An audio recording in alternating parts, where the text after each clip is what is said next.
नमस्कार किसान साथियों, आपके अपने YouTube channel advance farming platform में आपका स्वागत है। किसान साथियों, जैसा कि हमने आपको पिछली वीडियो में बताया था कि हम अपनी आने वाली वीडियो में आपको बताएंगे कि नरमा का कौन सा बीज लगाएं।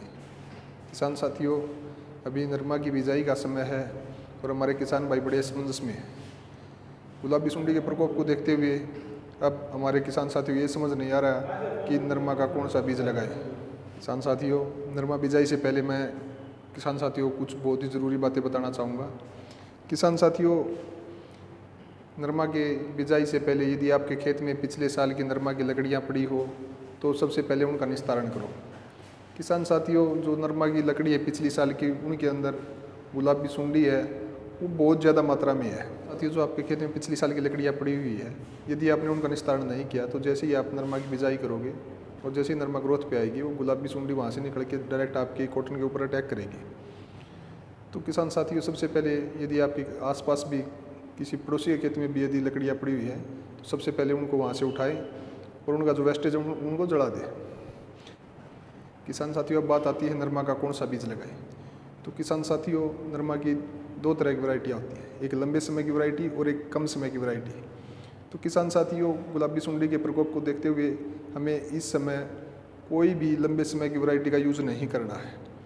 दूसरा, जो कुछ एक वैरायटी अपनी मध्यम अवधि की वैरायटियाँ होती हैं उनको भी यूज़ न करें हमारे किसान भाई। किसान साथियों, यदि आप मध्यम अवधि और लंबे समय की वैरायटी लगाओगे तो प्रोडक्शन में बहुत ज़्यादा लॉस आएगा, क्योंकि जब तक लंबे समय की और मध्यम अवधि की वैरायटी का फ्लावरिंग का टाइम आएगा तब तक गुलाबी सुंडी का प्रकोप अपने चरम पे होगा और आपको प्रोडक्शन बहुत ही कम आएगा। कम का मतलब यहाँ तक भी हो सकता है कि आपको कॉटन का प्रोडक्शन मिले ही नहीं।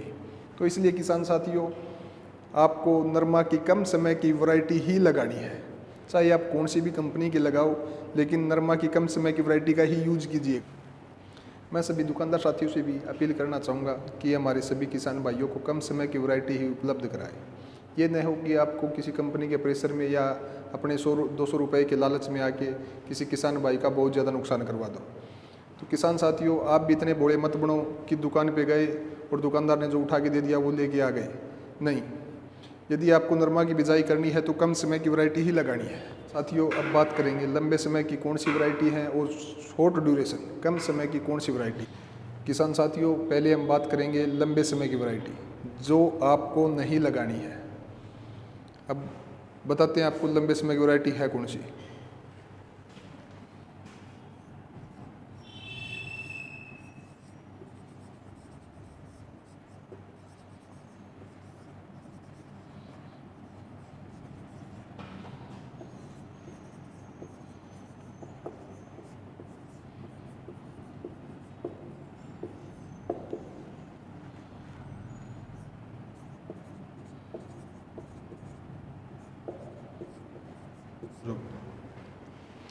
किसान साथियों, अब हम पहले बात करेंगे हम लंबे समय की वैरायटी की। लंबे समय की कौन सी वैरायटी है? तो किसान साथियों, लॉन्ग ड्यूरेशन लंबे समय की जो 160 से 200 दिन की वैरायटी होती है। साथियों, राशि की जैसे 776 है, 650 है, 602 है, 926 है, ये लंबे समय की वैरायटी है। यूएस की है, यूएस 71 है, 81 है और 91 है। ये लंबे समय की वैरायटी है। किसान साथियों, इनको लगाने से आप बचिए। यदि आप लॉन्ग ड्यूरेशन वैरायटी यूज़ करोगे तो आपको प्रोडक्शन में कमी आएगी। किसान साथियों, बलराज प्लस है, 71-72 है, 1656 है, 76 है, ये भी आपकी लंबे समय की वैरायटी है। तो आप किसान साथियों, इन वैरायटियों को लगाने से ज़रूर परहेज़ करना ताकि आपको प्रोडक्शन में ज़्यादा लॉस न हो। अब बात करते हैं कम समय की वैरायटी की।